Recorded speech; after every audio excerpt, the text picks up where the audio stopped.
Jadi kalau diingat-ingat, usiaku mulai kenal kopi itu di tahun 2008, which is itu mungkin sekitar 18-19 tahun usiaku saat itu. Awalnya memang aku masuk di industri kopinya karena di perkuliahan. Ada tugas kampus, dan kemudian aku harus join ke sebuah kelompok yang memang bergeraknya di industri kopi. Yang akhirnya cukup panjang, 1 tahun belajar tentang kopi, belajar tentang marketnya dan sebagainya, membuat aku melihat ada sebuah situasi bahwa ternyata kondisi industri kopi Indonesia itu masih banyak hal yang bisa kita improve. Salah satunya dalam kondisi di hulu yang rasanya kita perlu banyak lebih mensupport kondisi petani pada saat itu. Seiring berjalan waktu juga, aku melihat bahwa untuk mensupportnya rasanya tidak hanya dengan direct support atau memberikan bantuan langsung, melainkan bagaimana kita memberikan sebuah market di hilir untuk menjadi serapan yang lebih konsisten dengan harga yang baik juga.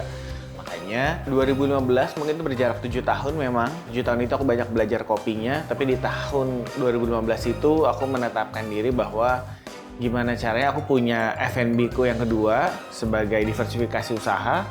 Kemudian aku juga mau mencari cara gimana caranya aku memberikan kontribusi terhadap konsumsi kopi Indonesia dengan membentuk sebuah toko kecil yang meningkatkan konsumsi di daerah Cipete saat itu.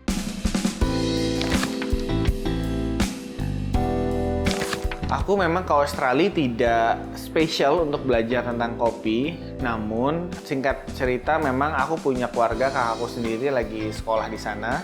Mungkin aku juga usahanya sudah F&B dan melihat banyak hal, akhirnya terpaparlah berbagai hal seru di Melbourne sana yang membuat aku bertanya-tanya gimana ya biar skena kopi Indonesia aku atau bahkan di Cipete saat itu bisa seseru waktu aku di Melbourne.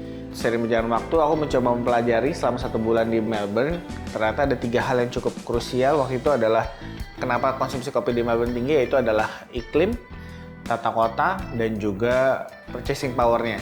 Bagaimana orang dengan bekerja 1 jam, mereka punya kesempatan mungkin bisa 4-5 kali nongkrong di kafe, atau bahkan bisa beli sampai 8-10 kali untuk kopi di minimarket.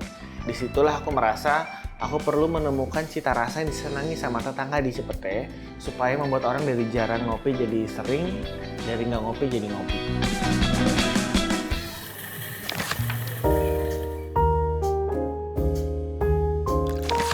Awalnya gula aren itu dulu ada minuman namanya creme brulee kalau yang beredar di Jakarta dan juga caramel macchiato. Pada intinya aku merasa 2 produk ini pernah menjadi entry untuk beberapa peminum kopi pemula. Kalau yang creme brulee adalah gula putih yang di torch yang akhirnya menjadi karamelisasi di atas minuman panasnya. Kemudian caramel macchiato menggunakan caramel sauce untuk sebagai topping atau garnishnya. Singkat cerita, aku merasa itu sudah ide yang bagus. Dan gimana caranya aku bisa menggunakan cara tersebut untuk meningkatkan konsumsi Indonesia. Pada saat aku ngobrol sama beberapa tetangga tuku yang datang, yang minum kopi, aku sebenarnya sudah mencoba membuat bahwa ada kopi panas yang seharga 9.000 dan sampai 10.000 rupiah, itu aku kasih gula merah lah di atasnya. Saat itu aku hanya terpikir untuk menjadi pembeda. Akhirnya kan aku juga mencari yang secara bubuk itu gimana punya cita rasa yang lebih baik lagi seterusnya.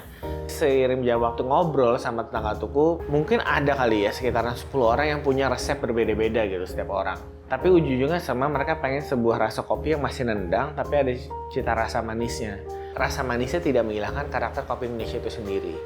Sampailah suatu hari di hari Jumat, kalau nggak salah itu aku pulang sholat Jumat, aku pasti jalannya akan melewati satu jalur yang membuat aku melewati sebuah gerobak cendol gitu. Pada saat aku melihat si abangnya mengangkat sebuah gula aren cair tersebut, kelegitan gula aren itu mengingatkanku terhadap si caramel sauce itu sendiri.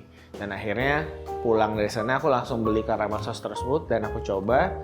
Meskipun di hari itu dicoba ternyata tidak cukup cocok, bahkan tidak enak lah bisa dibilang. Namun akhirnya aku dan teman-teman barista saat itu dibantu untuk kita ekspor lagi secara kekentalan, secara cita rasa yang akhirnya rasa tersebut bisa membentuk es kopi susu gula aren sampai sekarang ini.